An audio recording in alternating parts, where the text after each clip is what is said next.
Bunu жерде мындай деп mesela түшүндүрүп айтайын. Bunun өткөнү 3-4 жыл болду. Биринчи жыл, экинчи жыл эмес.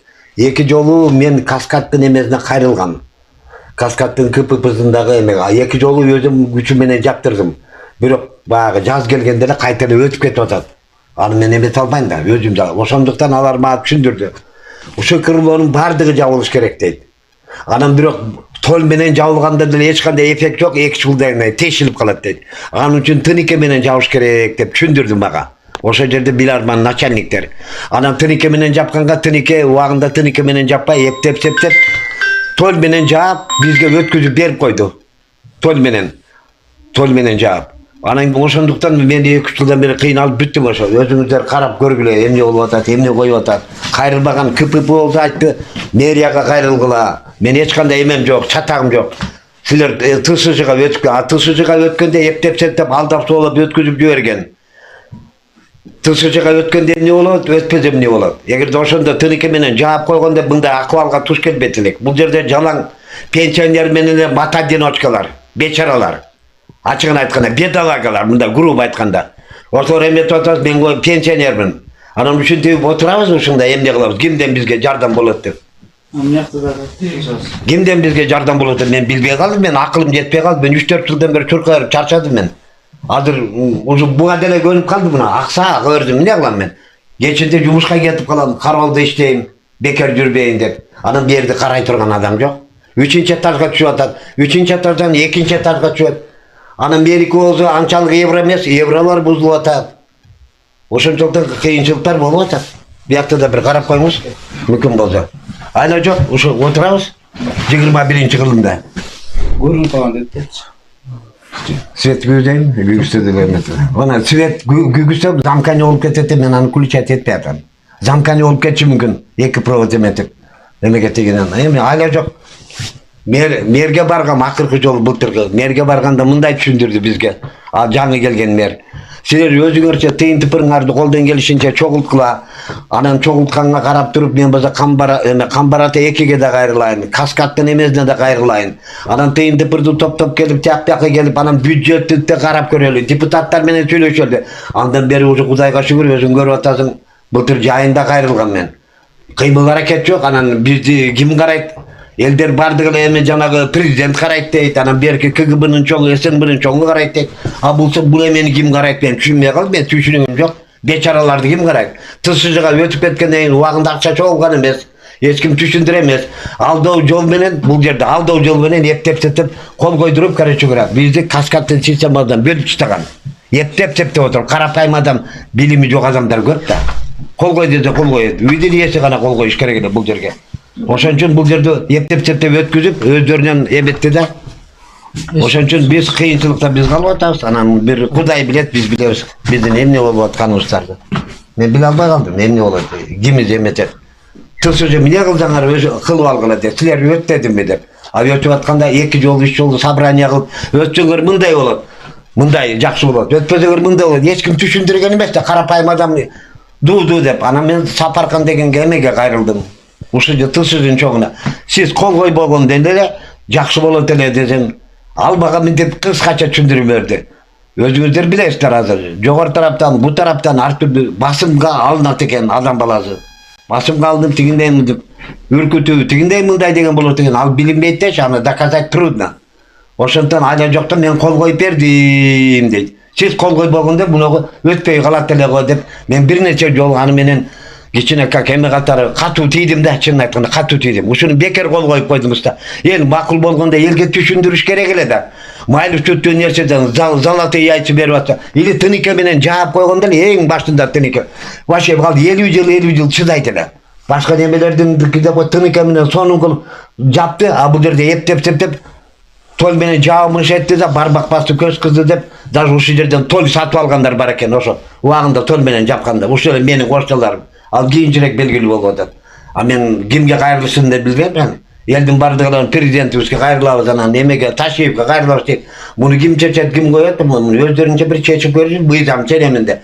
Біріншіден чечкенде мында қылып чечтен. Бұл қандай себептен бұл, мен документтерін қандай себептен қағылайын өкем, қандай себептен бұл елдер мақұлдығын беріп, бұл емеге тысыжаға өтіп кетті. Ошо жақын текшеріп қойдың, бардық ордорына келіп қалады. Кимизи жеді, кимизи жеген жоқ, кимизи қол қойды, ким мақұлдығын берді. Ошо документтерді текшеріп қойды, қантып еме тысыжаға келіп тоқталып қалды, ким мақұлдығын берген. Ошо жерден чындыққа шығып қаласыз, ақ қараз білініп қалады. Ақ қараз ошо жерден білініп қалады. Ең, бұлақтың башы ошо жерде. Анткени бұл жерде Каскадтан эконом кылам деп отырып, 12-ші жылы, 14-ші жылы алдап солап елдерді. Мындай башка варианттарға салып отырып, даже менің қолымы подделка қылып қол қойып қойды, мен өзімнің қолымы білем де қағылайын. Паспорттың данныйын башқа жерден де алып алады да. Иштеген жерден ксерокопиясын алып алады. Мен ешкімге паспорт берген емес. Өзім илгери Каскадта иштеген білем. Бияққа өткенде эмне болады? Бияққа өткенде бардығы мақұлдығын беріп, үйінді елдері қол қойған. Ошо жерден башталды эле буйзам ченемине келіп қалады. Кантип бұл уағында өтіп кеткен? Қандай жолдар менен өткен? Ошо жектегилерди кармады эле билдет. Ага bir жакшынакка бизге адвокат керек. Адвокатка бизге 50 000 сом, же 100 000 сом акчабыз жок да. Ошо деле багы чорно поделымы чыгып калат экен. Много искать не надо, көп нерсенин кереги жок бул жерге.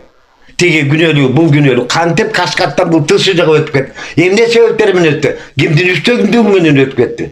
Ошону билип эле, ошо жакты кармаш керек. Самый слабый жери ошо. Даже мен документтерди ксерокопияларын алып келгенмин. 5-6 адам гана ашып кеттир багы, голосовать эткенде. Мындай бечараларды да караш керек. Азыр кымбатчылык болуп атат, эме болуп атат. Оң тарабында деле бата-одиночка, биягы деле бата-одиночка, пенсионер бечаралар. Ушинтип көргүлүктү көрүп атабыз 21-чи жылында. Ассаламу алейкум. Мен ушул Жалал Ата областынын Каракөл шаарында 7-й зевочкасында 2-4-10 квартирада мен квартирантмын. Бул жакта өзүм семейный, келинчегим балам бар. Ушул жерден мол быйылкы жылда кыштан баштап эле жамгыр жаап, мен 4-этаждам, потолоктон эме кылып, жамгыр өтүп, бүт мен өзүм вещилерим, мемелерим сугулуп, бияктан өтүп, тамчылап болбой калды. Бул жактан азыр болгон каражаттарды, эмелерди чакка тазиттерди коюп, ушул кар жагандан баштап эле биз ушинтип жашоо ушундай болот, кыйналып же. Эме алып, түнү менен ар 2 саат, 3 саат сайын алмаштырып турабыз. Бул суу толуп калат. Алмаштырып турабыз. Бияктан өзүбүздүн кийим-кече эмелерибиздин бардыгы суу болуп, суу өткөнү мына ушул потолоктон өтүп атат азыр. Эме алып. Аркы бөлмөлөр Бар, бияктан.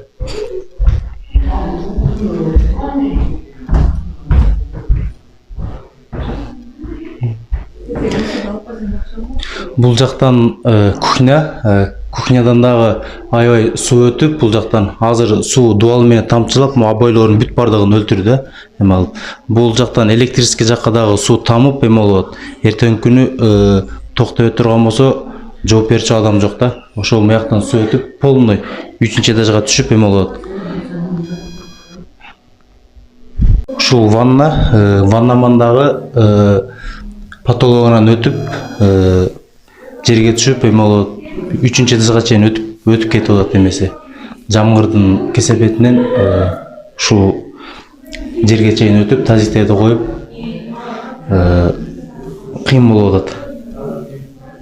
Просим депутатов, мэра города, чтобы нам помогли, потому что когда сдавали дом в ТСЖ, Каскад взял обманным путем, никакого ремонта, с вот этим безобразием.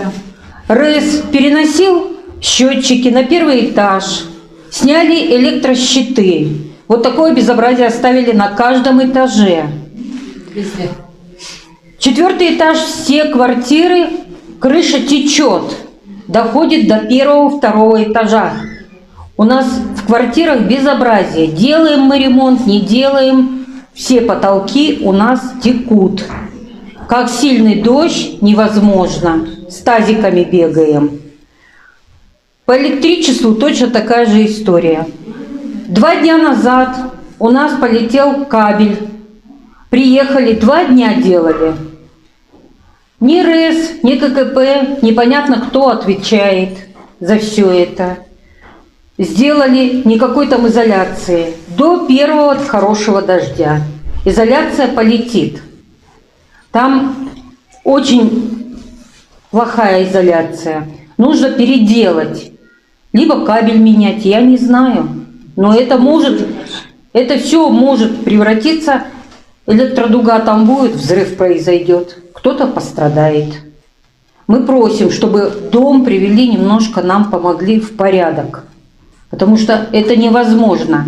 Когда отдавал Каскад, снимал со своего баланса, они должны были все это учесть и сделать нормально, чтобы сдать этот дом.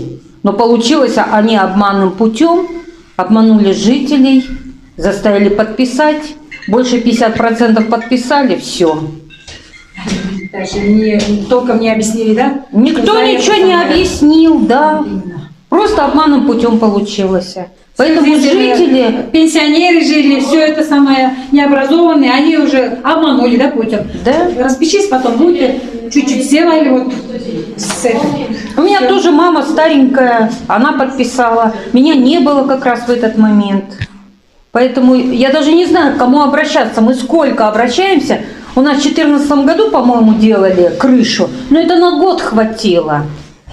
Там, наверное, не толью надо покрывать, а, скорее всего, делать шифер, хотя бы металлический шифер там накрывать, чтобы какой-то был результат. А так на год это толку не будет. Так и будет течь крыша.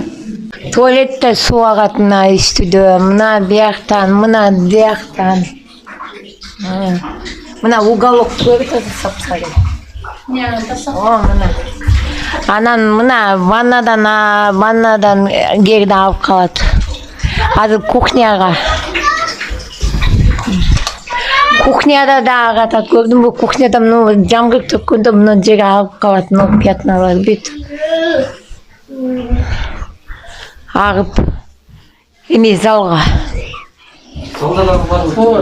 Зал. Залға. Мына су ағып бүгін жаңғыр төкші.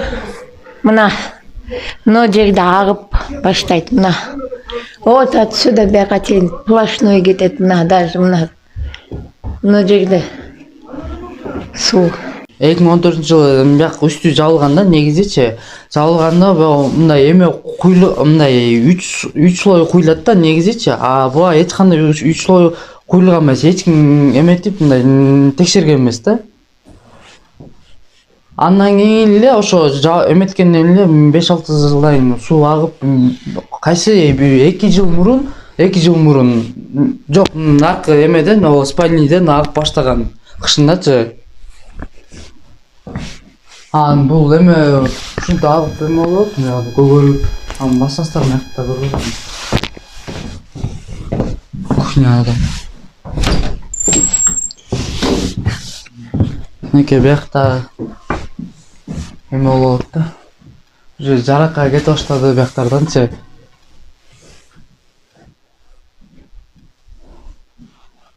Өртөнгөнбү?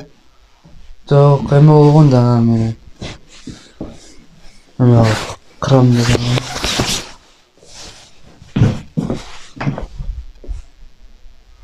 Мыякта да бар да. Көрсөтөм Молардан агып ататын экен могу.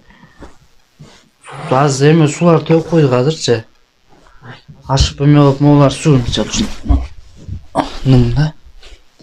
Балдар анкей мынан суулар өтүп атат. Тап деп түшүп калса эмне кылабыз? Мына айбектер мыналар көрдүңөрбү? Мынакей. Эмеге чыккан жактар, ногу эме потолокту көргүлө мына балдар. Үйдү көргүлө эме келгиле.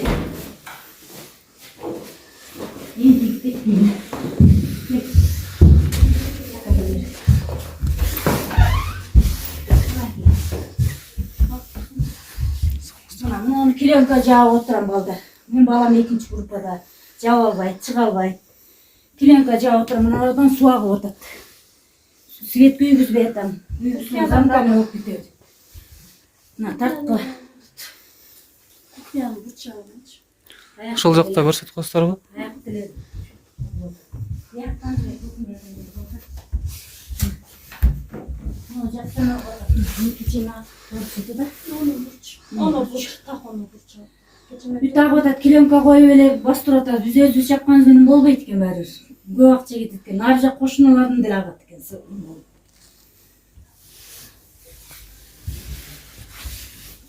Башка бөлмөлөр ушундай. Ала жок. Мына ушу зал менен ушу кухня. Агыда киленкага да отурам да киленканы бастырып отурам. Эми светти күйгүзбөй атат. Мына караңгыда жаш балдар менен отурат 3 баласы менен. Караңгыда кечинде. Замканы болуп кетет, аны патронун суу агып атат дешип атат.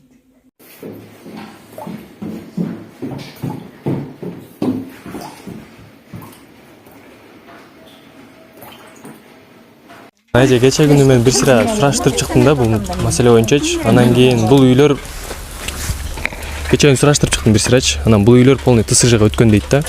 Анан кийин дагы бир сураштырып атсам, ошол ким Заирге чалып атты. Ошол бизге документти көргөзбөй атат, андай мындай депчи. Анан бүгүн келсем, ал документтерин уже тапкан экенсиздер да. Ошо ТСЖга полный өткөн экенчи. Анан бул кандай өткөн, жол өткөн, эми ал второстепенно, но сиздер законодательно булардын эчтеке предъява кыла албайсыздар да. Бул мэриянын балансында да эмес, каскадтын да балансында эмес да. Анан ошого единственный вариант бул бир счет ачып туруп эле, ошол счетко элдерге кайрылып, мисалы боорукер, кайрымдуу адамдар көп жанагы садакасы бар, эмеси бар. Жо эми бул башка маселени мен билбейм, азыр муну кантип чечсе болотчу. Мэр менен да сүйлөшсөм ошол жарым акчасын чыгаргыла, жарым акчасын бир эме эптештирип тияктан бияктан карап берейин, тияка кайрылайын, бияка кайрылайын деп айткан экен сиздергечи. Анан ошол жарым акчасын эми биякты карасам бүт эле баягы картаң, инвалид, пенсионер, ошол жетим жесир ушундай эмелер экен да. Анан мындай акча инвалидный группадагылар мындай кыйратып аябай жыргап жашаган адам жок экен бердечи. Анан ошого каскадтан иштеген деле эмес, негизи эле жок экен да. Анан ошого эми баягы бизде Кыргызстанда боорукер, кайрымдуу адамдар көп эле, аз эмес. Анан бул кайрчылык эме деген бул арданбаш керек да. Жардам сураганда эми баягы барып тургандан кийин жардам сурасаңыздар, анда бул уят нерсе, бул болбогон нерсе да. А эгер жок болуп тургандан кийин эми чындыгында жок экен да сиздердечи. Анан жок болуп туруп бул жардам сурагансыздардан булдан уялбаш керек да. Анан эми Кудайым бул бизден аракет, Кудайдан натыйжада ошол аракет кылып бир счет ачып, ошол счетко акча чогултуп, анан хотя бы могу жарым суммасын чыгарып эме алсаңыздар дагы тияка барып бир аракет кылсаңыздар болот эле. А өзүңүз айтмакчы жанагындай чырылдап эле анан кала бересиздер да ошол боюнчачы. Себеби закон жагынан сиздер эч кандай эчтеке кыла албайт экенсиздер, предъява кыла албайсыздар. Бул мисал айтканда жанагындай бирөөнүн эле үйүн элестете бериңиздер, анан үйүнүн чатырынан суу агып атса, мэрия келип менин чатырымды жаап берип кой, деген эле кеп болуп калып атат да. Ошого ал эч кандай предъява кыла албайт. Мисалы мен деле келип эле сизге барып, үйүмдү жаап берип кой, деген эле кеп болуп калат да. Анан ошого жанагыларды көрдүм мен, аябай бул эме үйүңүздөрдү көрдүм, аябай бул эме да, баягы итканадай жашагандай эле жашапсыздар, суу агып эме болчу, баягы тазигиңиздер калбай алып горшокти бирөө детский горшок коюп коюптур. Көп эле квартиранттарда жашайт. Ошо детский горшок коюп коюптур, эми эчтеке таппай калыпчы. Пиала, детский горшок, ушуну бир нерсе кылып атыптыр да. Анан мен единственный вариант ошону көрүп атам да. Бул эми акыйкат сөз. Азыр буну барып мэриянын мэрдин терисин тескери сыйраганда деле Каракөлдүн бюджети резиновый эмес да. Ал өзүнүн определенный бир эмелери бар. Каждый бир бул эме терден кадимкидей каждый акчаны мындай сыгыштырып бири-бири менен кырылышып атып чечишет да. Анан буну бияка чоюп, биякта эме өтүп эле тарс сиздерге бере коюп тургандай эме эмес да. Эгер мэриянын баласында болсо, анда мэр башкалар ушинтип күрөшүп, баскыла, Звездочканын үйү эме болоттур деп, алар күрөшкөнгө бир мүмкүнчүлүк, бир мындайча айтканда кылыч. Аны мен билбейт экенмин. Аны ал 10 жыл болду экен. Эми ал боюнча сиздер ошого мурунку ошол ТСЖга өткөрүп койгон же бир нерсе болсо, алар менен эме кылыңыздар да. Азыр эми каскадтын дагы директору башка, мэр дагы башка, бүт эле башка да. Анан мурунку ким күнөөлүү болсо, кимдин мойнунда болсо, ошолор менен сүйлөшсөңүздөр болот да. Биз эми ошону мындай ойго келдик да. Өн эле сүйлөп эле өзүң айткандай ажылдап чырылдап эле кала берип атабыз. Бизди айтып атамбы, биз жана чымын эле дыңылдагандай эле бизди кабыл алып коюп атат. Бир чымын келип дыңылдап кетип атат деген. Биз эми бу жерден толук чыкпагандан кийин эч кандай үмүтүбүздү үздүк, ошо үмүтүбүздү үзгөнчө сени чакырып, ушуну тартып, биз жогору жактарга кайрылсак болбокпу деген үмүт менен чакырып атабыз. Бизде деле жогору жактан карай турган бирөөлөр бардыр, адамбыз го, пендебиз го. А тиги башка мамлекеттен келгендер деле карап жардам берип атпайбы? Анда биз өзүбүз жергиликтүү Кыргызстандын элибиз да. Кыргызстандын элибиз турабы? Анан нече мындай да, могул көчөлөрүңүздү көрүп атасыздар го, могулдай балчак салчак болуп атат го. Каракөлдө каракөл үчүн күйөм, өрттөнөм, иш кылам, минтем, тигинтем, тытыбырем деген адамдар көп сөз менен. Сөз менен, ооз мененчи. Анан кийин Кудайым буйруса, каждыйыңыздар бир 200, 300, 500 сомдон чогулуп болсо да, могул жерге бир аз шагыл төктүрсөңүздөр, биз жайып, иштеп бергенге даярбыз. Могу балчак деме кылбай.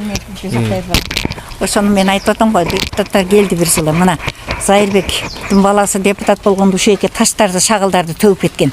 Эми мен айтайын да, ошо таштар эмне болот? Мына жерден машина келгенде качыр деп тамдарыбызды эле качырайт дейт, эле кулагыбызды жаңыртат, Таштын эмне кереги бар? Эми ал убакта жакшынакай эле зам болчу 3-4 жыл мурда. Анан кийин деле мына депутаттар келет, бирөө карабайт, бирөө. Келгенде тим эле баарын жайлап ташташат, баарын бүтүрүшөт. Анан эле депутат шайлоо бүткөндөн эле биз караны деле көрбөй калабыз, кагылып кетейин. Ошону айтып атабыз ошо. Эми бирок негизи депутаттар бизге мүлдеттүү эмес. Жергиликтүү мэрия мүлдеттүү. Жергиликтүү мэрия кандай жол менен болсо да бизге жардам берген укугу бар. Турабы? А депутаттардын укугу жок, мисалы мен айта алам ошонучу. Анан анткени аз келеби, көп келеби биздин кандай жардабыбыз менен мэрияга бюджеттен келеби бизге жардам берсин. 2 жылдан бери чырылдап жүрөбүз. 2 жылдан бери 50 миңден берсе деле 100 миң берип коет беле бизге. Коюп койсо анан биз деле чыгарат эле, кокуй ушинтип аракет кылат. А бизди минтип койду мэрия, өзүңөр аракет кылгыла, өзүңөрдүн жанынан кантип табабыз? Мына мен айтып атам го, мен кредит алып алып, мен өзүм үчүн алдым, аларга милдет кылбайм. Просто айтып атам да, жана үйдү алып калам деген үмүт менен алдым кредитти. Кыйналып жүрөм азыр. Азыр мына төлөгөндөн кыйналып атам. Балам бар, балдарым. Баламдын өзүнүн балдары бар. Өзүнүн үй жайы бар, турабы? Мен үчүн жашабайт экен да бала. Же кимдер эле апаңардын маңдайын алып барып эле баарын төгүп атасыңар. Ушундай жашоо экен. Ошону туура түшүнүп, ушул элдин сүйлөгөн сөздөрүн кабыл алып, биздин кыйналганыбызды көрүп, мэр жардам кылабы деген үмүт алдым. Ошо. Эмеде же багы эмеде азыр биз мурункундай коммунизм, эмеде социализмде жашаган жокпуз да.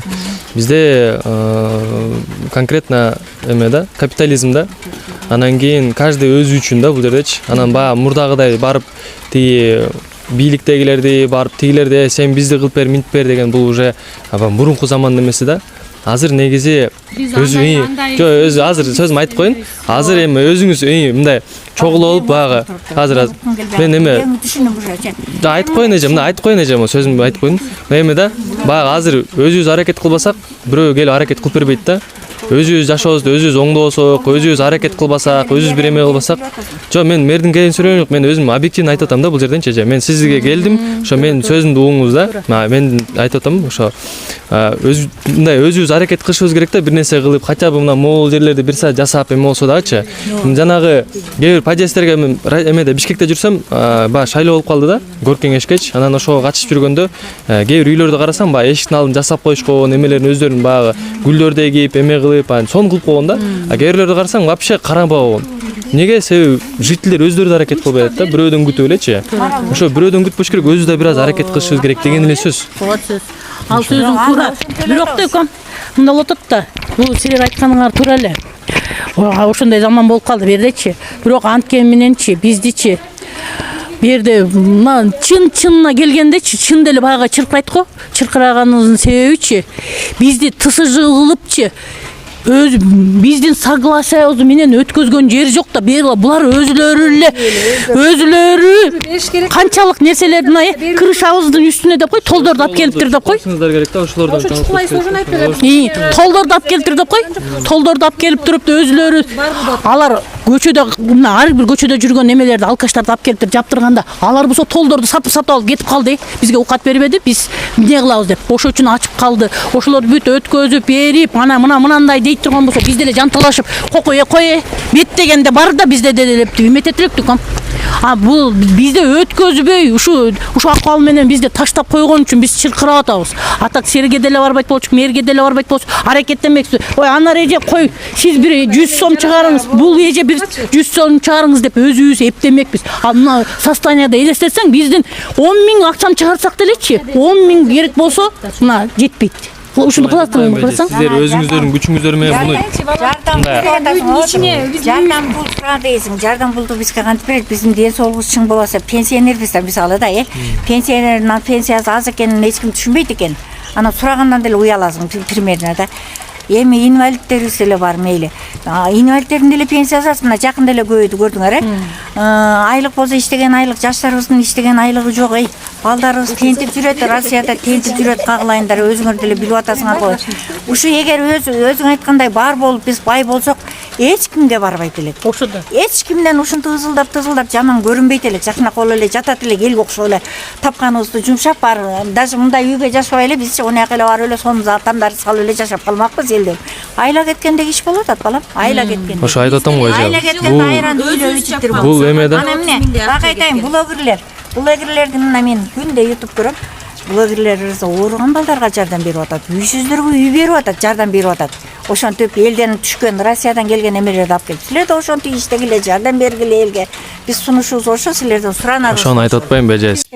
Биз бул жөнүндө, бул дом жөнүндө биз эмеге кайрылып, мэрге чейин кайрылып барып, ошол жерде депутаттар да чогуу болду. Кыргызалиев Бакыт деген бала бизге мынтип түшүндүрүп, силер ТСЖга өткөн болсо деди, болуптур деди.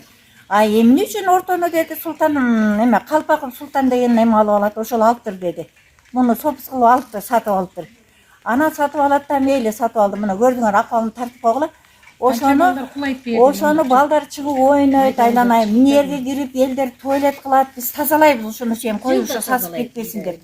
Элге эле ол болуп атат да. Бирок ТСЖга өткөндөн кийин аны эч ким алганга акысы жок деди мына. Эме, жанагы бала. Төрага, жок, төрага, Кыргызалиев Бакыт. Ошонтип айтты. Эмне кылдырып коесуңар деди. Ошону сотко бергиле деди. Эми эң күнөөлүү бул жерде бизди ТСЖга өткөргөндө каскад, эч кандай элди чогулткан эмес, эл билбейбиз. Өткөргөндө эле каскад. Кайра келип алып тонуп кеткенде эле каскад. Биз каяка барабыз? Элин угаттырган адам барбы, жокпу? Мына 2 жылдан бери ызылдап чуркап жүрөбүз, бизди бирөө сезип деле койгон жок, карап деле койгон жок, Биз жанагы эле чымын эле учкан чымын дыңдап жүрө берет, ошондой болуп атабыз да, эч ким бизди тоотпой атат. Каяка барышыбыз керек, кандай кылышыбыз керек? Ушуну бир акыйкат келтирип, акыйкаттабайсыңарбы? Силерди ушу үмүт менен чакырдык да, акыйкаттап береби экен, акыйкаттап береби экен деп чакырдык. Мына биздин акыбалды көрүп атасыңар. Тамыбыздын түбүнөн көчүп баштаган, үстүнө чейин көчүп баштаган жерлерди көрдүңөр балдарым, тарттыңар. Мындай акыйкат барбы? Ушуну Садыр Жапаровго жетерби экен биздин үнүбүз? Президент эле бир көрсүнчү, президент келип өзү акыбалыбызды көрүп койсо жакшы болот эле. Биз президент эмес, биздин мэрибиз келип көрүп эле эмне чечим чыгарбай атат билбейм. Эч кандай чечим чыгарган жок мэр. Мэрге канча жолу бардык, бир результат болгон жок. Мынакей эми дагы айтып кетейин балдарым, мына бир эле сөздүн эмес, ушул жерде жашап аткан адамдар баарыбыз эле адамбыз да, пендебиз туурабы, бала чакабыз бар, үмүт менен жашайбыз. Мына жерде базарга түшкөн жолубуз бар, айланайын. Ошону бир адамдан ала албай койду мэр келип. Мэри келди, соту келди, милициясы келди, чечип алып бере албай койду элге. Мына айлыга чейин бүтпөй турат жолубуз. Элге жол керек да, мисалы. Биз мындай берди, мындай башка мамлекеттен келип жашап атат. Башка мамлекеттен качкындарды деле кабыл алып жардам берип атышат. Ага караганда биз өз местнибиз да. Депутат болуп шайланганда депутаттар бизге келип атпайбы? Анда учуп берет анда. Чыккыла айланайында биз болсо бардыгын тоңкоробуз, бардыгын кылып беребиз, айланайын асмандан айды да алып бермек болуп атат. Анан кийин эле келип туруп эле мына бизди эч ким карабай атат. Депутаттар карабай атасыңар дедик биз десек, сиз караганда эмне деди? Баргыла ошо Султан эмеге баргыла деди. Каскадка баргыла дейт, Калпаковго баргыла, Каскадты сотко бергиле дейт. Сот да биздин сөзүбүздү сүйлөбөйт да. Биздин мэрибиз карабагандан кийин элдин акыбалын мэр сурабаса, сот сурайбы биздин акыбалыбызды? Ошого Садыр Жапаровго кайрылабыз. Анан ошо биз акыбалыбыз аябай оор болуп калды. Биз токтоп атат. Жана өзү инвалид, баласы ишке жарай элек, жаш бала. Окат кылып атканда Кудайдын барасы үйүнүкү бир азап, анан токтотуп атканда сууруп кайра мындай кылып атат да. Ошол чымдаган жар болот. Ошонун эмесинен. Ана мэр болсо атылып кетти. Мына атылып кетип, мына 2 күн болду, ана изоляция менен жаңы эле оролуп турган көрдүңөрбү? Мына жерде бир подъездин свети бүт өчүп калды. 2 күн өчүп светтен келгендер деле соо келбейт экен да, биз эмне милдеттүүбүз деп келет экен. Өзүңөр кылгыла деген эле жашоо. Кемин ичине да үйүм ичине кирип кеткен суучу. Кирип, буалдары көчүп атат. Ишенбесеңер өзүңөр көрүп турсаңар. Көйгөйүбүздү аябай чоң болот да биздики. Караган киши жок болот. Мына оларды деле тарка кылайын. Мына балчык кечик балдарыбыз окууга барып келет. Балчык кечебиз, өзүбүз деле. Мына эшибизден кире албайбыз, үйгө кире албай калабыз. Кээ бирде кечип өтөбүз султучу. Көрдүңбү, мына мынакта подъездер деле тартып алам. Дуал болсо түшкөн турат анан. Міне качан биз өлүп калгандан кийин, жер көчүп түшүп калгандан кийин анан жардам беребиз. Кеткенден кийин десеңиз, өлүш керек. Атылып кеткенден кийин жардам беребиз. Эмне деген бул билбейм, эмне деген. Мэр деле келип атат. Мына кече эле писемер келип кетиптир. Ал деле мен эчтеке кыла албайм деп кетиптир. Кандай бул? Элдин тагдыры менен ойношпосун булар. Эл күнөөлүү эмес, элди алдаган булар. Алдап туруп ТСЖга өткүргөн. Эч кандай ремонту жок, эчтеке жок, өткүрүп атат. Эчтеке жок эле. Жок, өткөрүп койбош керек болчу да. Ошондо элди чогултмайча өткүрбөш керек. Эми ошол убакта бүт квартиранттар экен. Ошону деген Ошонун атынан өткөрсөк. 50% кол коюп берсе өтөт болчу. Ал жерде 3 жыл адам кол коюп берген. Ошондо документалий эмес да негизи. Бүт ошол убакта законный болгон эмес. биздин эмелер жокчулуктан мигрант болуп, балдарыбыз бүттүгү Россиялап жүргөн убак болгон болот. Бекте жалаң квартиранттар, анан кары картаңда инвалидтер, алар деген нечесине бул келгенде. Информация берилген эмес Ошол эмелерди деле, тизмелерди карасаңар биздики чыкпайт. Көп эле адамдар жок аекте. Бүт деле мурдакылар экен, эскилер. Мына кетип калган, мына тиякты кыз эле түшүп баратат жардам мына берсе жардам берет, жардам бербесе митинг кылып ак үйдүн алдына эле жатып алышыбыз керек.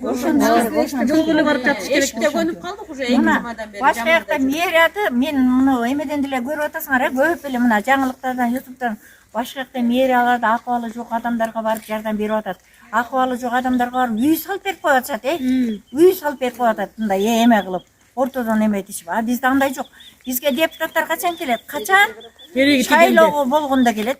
А шайлоо бүткөндөн кийин биз депутаттардын каранын деле көрбөй алабыз чындыгында. Бир адам келип койбойт. Барсак кабыл албайт. Кече деген айтышты эме биз жанагы ono жерде азиз киши бар го. Ошого барып жардам берип атабыз дегенде мен жаным кашайып айттым. Анын үйүнө кирсеңер ырайы жашоо дедим. Силер жардамды кимге берерди билбейт экенсиңер. Биз өзүбүздүн жаныбыздан, чөнтөгүбүздөн берип атабыз. ТСЖга өткөн үчүн биз 1 сом берсек камалып кетебиз. Судимый иш биз өзүбүзчө жардам берип андан биз сооп иш кылган кезде жанагы үйдү көрсөттүм. Айзадан үйүнө келип сууну беширдим. Ошо эки барлык ошо соо аласыңар дедим. Негизи орукчан аял деле инвалид ал. Сен антып айтпа. Жок, тигин айтып атам мен эже. Жок, инвалидке жардам берет, берет. Ырай эмес, анын үйү ырай эмес. Ремонту жок анын деле. Эже көрөлөксүз да. Даже керек болсо Сайытбектен ошо инвалидтен өзүнүн намына документин өткүрбөй атат мэрия. Өткүрбөйбүз деп. Эмнеге акысы бар ал? Инвалидке берилген үйдү кандай алганга акысы бар? Мына ушундай акыйкат жок. Мына Кадырбек деген бала бар болчу. Мен дагы ушуну да кошумчалап айтып кетейин силерге. Кадырбек деген бала болсо 3 баласы бар. 2 баласы инвалид, өзү инвалид. Ошого мэриядан үй берип туруп кайра алып койду. Бир кыз жетим кызга берип коюшту. Булар камсыздык кылат. Мына акыйкат. Билебиз аны эже. Ал жерде изилдегенбиз ал. Ошо Кадырбек деген ака өзү күнөөлүү. Мейли ал жетим кызга алып берген туура. Тигинин балдар да инвалид, өзү инвалид, ошону бир жерге жакын кылып жайлаштырыш керекпи? Ал болсо азыр мына түшөйүн деп калган тамдын ичинде туалети жок жерде отурат. Ошо законго ылайыктуубу? Ошо жерге киргизип коюштур. Туалети жок, суу жок, законго ылайыктуубу ошол? Муну уккан киши эмне дейт мисалы? Мэриялардын ушу кылган иштери туурабы мисалы? Пенсионерлерди карабайбы, инвалидтерди карабайбы? Кана жардам, кана эчтеке жок, эчтеке көрбөйбүз. Барсаң эле оозторун курчоп менен арчып эле. А мисалы жанагындай эме келет, жылдык эме келет го, жардам эмне деп койчу эле? Ошондой келет. Ошондойду мен барсам берет 2000, 3000 ыйлап барсаң, ооруп калсаң. Бирөө барса берет 2000, 3000. А өзүнүн тааныштары 200 миңден алгандар бар керек болсо ошол жерде отуруп алып. 200 миңден алган акча алгандар бар ошондо жардамдан, помощтан. А эмне ошондой акыйкат жок, эмне үчүн? Эл жашагысы келет, элди болуп жашагысы келет. Мына мен тамымачы. Мына там өрттөнүп кеткен да 20 жыл мурунчу. Анан ошо 20 жылдан кийин келип мусор болуп, мындай мусор болуп калгандачы мен кирип документальный кылып мурда тиги мындай эле кагаз жазып берип койчу да. Ошондой документ кылып алсам дагычы мына Сатаро алигиче бербей атат. Ушунучу Сатаро мына 10 жылдан бери Сатаро менен керек болсочу соттошуп келип атам, мага бербей атат. Мен справка ала албатам. Любой 5 баламачы мектепке барсам да справка сурайт, адан да справка ала албатам. Жөн эмелерге барсам да справка сурайт, адан да ала албатам. Мына 10 жылдан бери соттон сотко чакырдым. Мына Каракөлдө 2 жыл жүрдүм. Жалал-Абадта 2 жыл жүрдүм. Немедечи Ошко жөнөттү го, ада 2 жыл жүрдүм. Андан келип дагы мына чечилди, мынакей мага бербейсиңерби? Мына мен 5 балам менен каяка барам десем, кайта милицияларды жиберип өлүп үстүмөн. дагы эле бербей атат. Бунун колунан эмне келет депчи. Бунун ери жок, бунун эч нерсеси жок дегендей кылып мени талада калтырып атат. Ушу дагы элестесе, анан бир нерсе десе эле ТСЖ деп ТСЖга шылтап коюш, мына документин бербей атышат. Анан кийин Зайыр мен мэрге бардым, мэрге барсам болсо Зарипова бар деди. Зарипова барсам, Зарипа мына Зарипа эже болсо баягында айтты. Мурда 10 миң болгон деди. Азыр 20 миң болуп калды. Мага ошондой берсең мен тиги документалны кылып берем деди. А мен 10 миң эмес, 10 тыйыным жок, 5 баланы багып атам, Же пособие ала албай, же тиги алимент ала албай, ошо менен эптеп бир балекет кылып чампыратып багып аткан менен эч кимдин иши жок, Анан документ ала албасаң пособие да бербейт экен да. Документ эптеп алам, ыйлап сыктап. Анан ошо дамды элестесең, мына бир комнат если Сатаранын үйүндө болуп 2 здание болсочу, 2 этажный здание болсо, анда талашса мен жөнө чыгып берет элем 5 бала мененчи. 5 бала менен чыгып кетсин деп атат. үйдү кошутпой. Анан кийин мына ушу мына өзүң атап көрсөң, астынан болсо жыдып атат. Турбалар болсо чирип атат, чирип. Анан акча жок үчүн чогулта албай, акча чыгара албай, мына жыдып суу агып, мына астыларын караса, жыдыганы 5 бала менен мына суунун үстүндө мен турам. Оны 4-нчү этажын айтып койгула. Мына 4-нчү этажда бир орус бар болчу, бабуля бар болчу. Ал мусурларды терип келип жеп, анан ошентип жүрүп анан бечара өлүп калды. Өлгөндөн кийин арка жактагы орус бар болчу. Ал орус бияктагыны мен көмдүм деп алып алган да. Алып алгандан кийин чыгып эле бул үй кайта Сатарованын болуп калды. Бул Сатарованын үйү болуп калды. Ал эми Сатарова болсо эми үстүбүздү карап койгула, үстүдөн суу агып атыптыр. Мына кече жакында эле мына 3-нчү этаж сатып алды эле, 3-нчү этаж каптап кетиптир. Евро ремонт кылды элечи. Ал сатканга вынуждун болуп мына 1 миллион 600га кайта сатып атат. А үстүнөн суу агып атат. Бул да Сатарова кайсы тууганына берген, же кимге сатканын айтпай атат. Айтпаган үчүн эми үстүмөн да суу агып келеби деп коркуп атам. Анда мурун эле мына Анар эжеге айткан экен, Анар эже айтсын, мынакей. Мен мындай болот, бул үйдү мен Сатарова бул үй менин аяш баламдын үйү, мен сатам деп калды. Ана сатсаң мен алайын, мен деле жаңгызбай аялмын, жетишпеген оокатым бар. Ана мен алайын деп жакын кылып сүйлөшүп жүрдүк. Ошентип жүргөн убакта эле бул орус талашып калды, жанындагы орус. Бул үйдүн ээси мен баккан, мен өлтүргөм деп калды да. Эме өлгөндө мен көмгөм деп калат. Анан кийин эле буга анда мэр бар болчу, Ильяс Марсович бар болчу. Ильяс Марсович келип туруп орус калып берип коет. Бул орустуку тийишпе деп Сатаровага ошентип тыйы салып коет. Анан Анар эже мен сата албайм бул үйдү деди. Себеби деди, тиги орус калып берип койду Ильяс Марсович деди. А мен Ильяс Марсовичке барып айттым мен. Ильяс Марсович, мен акыбалымды билесиң, ушул үйдү мен алайын деп аттым эле сатып. Мен кредит алып алгам анын үчүн да. Мына азыр кредит төлөп, азыр пенсионермин, кредитиме акчам жетпейт. Кредитиме акчам жетпей кыйналып атам. Анан мен ушундай положением көрүп турсам, эмнеге талаштың десем, Ильяс Марсович айтты, эже деди. Буну Сатарованын тиешеси жок, сатканга кыз жок деди. Орус бала эмени караган экен деди. Бирок бул үйдүн ошондо Сатарова мага айтты, бул үйдүн эч кандай документи жок болгон. Сатарова ошондо даже менен 6 миң акчаны алып туруп, бул үйдүн документин рассап берем деп менен алган, кийин 6 миңди берди мага. Эже мен эмете албагам, жасай албагам деп. Азыр деле документи барбы жокпу билбейм. Анан кийин эле мындай болуп калды. Бул үйдөн орус кетти. Орус кете электен мурда мэр келди ушу эке мына былтыр. Былтыр тамды жабыстан. Анан кийин эле орус барып жалобы айтып калды. Менен Сатарова талашып атат, мынтип атат дегенде, мен кудайчылык ошол жерде туруп Сатарованын талабын талашында митип койдум. Кыргыздар калсын, орустар алгынча учукпагыла деп койдум. Чынында мэрге да ошентип койдум. Бул сүйлөй берет деп койдум. Мэр кетти. Андан кийин бул орус бийил кетти. Бийил октябрда кетти. Кетери менен Сатарова келет. Тамды ачып көрөт, раст айтып күлүшүн алат. Аны маңдайында кошунасы көрөт. Ал бала менин келип жүргөнүмдү көргөн дагы эже баягы сиз алам деген үйдү Сатарова эл алды го. Мен үстүн жаап 10 миң акча берем деп айтты деп кетип атпайбы? А мейли деп койдум мен. Эми албагандан кийин эмне кылайын эми? Анда көрсөңөр силер кол коюп ошентип айткыла деп ошентип койдум. Анын ортосунда мына Койчиев дегендин немеси 5 баласы менен талада калып атат. Менин тиякта дачада кошунам. Ошол эметип калган мен Сатаровага кат жаздым. Сатарова, мен ала албай калсам да ошого берип койбойсузбу десем, жок, мен аны тиешем жок, башка бирөө алган. А ким алган? Ошону бизге ким саткан, ким алган бизге такташ керек болуп атат ошонучу. А эмне үчүн бейбесир? Мына Кадырбек барса да ошентип коюптур. Тараза тыл сен тарткансың Кадырбекти билесиңби?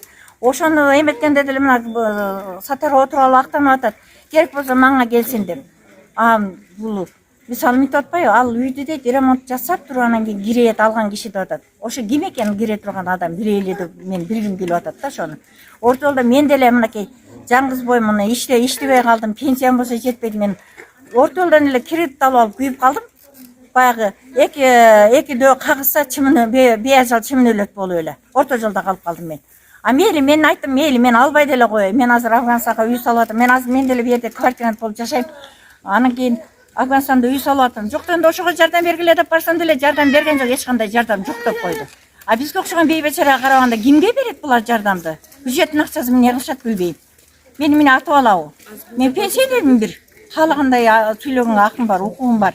Мен дагы ошо Бишкектин бир эмесмин да, гражданмын да. Айтканга акым бар да, укугум бар да менин. Мынакей, мейли мага бербей эле койсун, мага бербесе да ошо жесир жетим 5 баласын чырылдатып жүргөн аялга бербейби? Инвалид болгон жана Кадырбекке берип койбойбу? Мен ушуну сурандым. Мен даже Сатарованын мыякта эме жазгандары бар, же меники эмес деп отказ кылгандары бар, сөздөрү бар бит. А бирок элдер айтып атат, мына ушу подъезддердин бар көргөн турабы, Сатарова келген, даже Сатарова суранып "О, мен акча берем, мен жаап койгулады, меники дагы" деп. Анан эми келип эле таанып атат, мен эмес, мен билбейм деп. А болду, Сатарова эмес болсо ким сатып алыптыр, ошону табыш керек болот. Кулаганына көрүп, ылдыйга түшө турган болуп барат. Мыналарды карасаң, мына мыналар эрип, бул үстүнө чыгып баса турган боло турган болсочу, бул жөн эле чирип, бул чирип бүтүп калды. Мына аяден чирип бүтүп калгансыз экен. Сонда битире кирген. Мына мойдерден суу уже ага баштады. Жамгыр жааган сайын мойду агат. Мына агып кетип калмак. Биз бул түшсө дом полный эле түшөт го, үстү менен эле. Мына үстүнөн бүт картонсың. Чиригенде. Мындайынан кетип калган экен. Кейири го. Үйдүн эң эмелisi желе баштаган.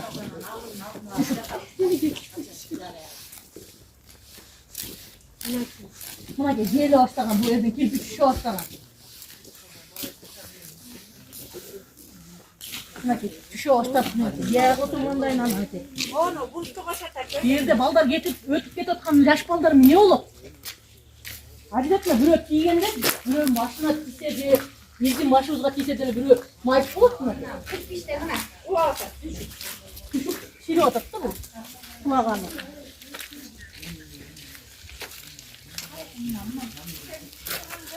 Мыналарды көрүн экен, мына теkin агып аткандары.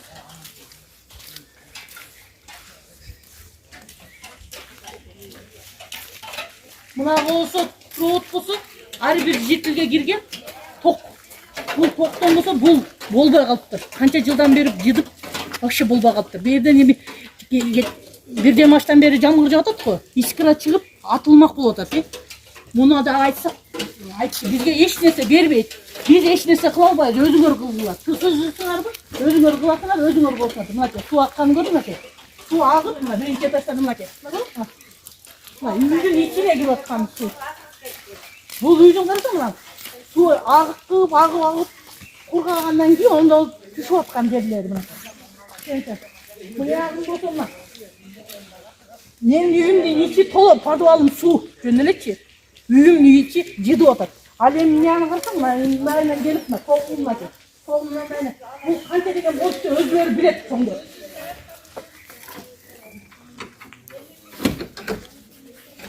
Мына экен.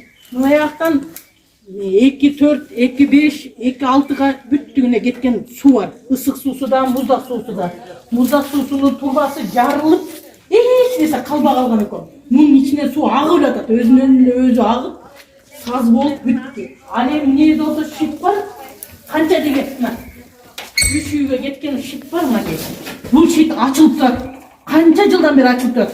Балдар өлүп калбасын деп мына кулп салып койдук, чогултуп, кичине акча чогултуп. Мына шиттен болсо мына жери атылып кетти эле.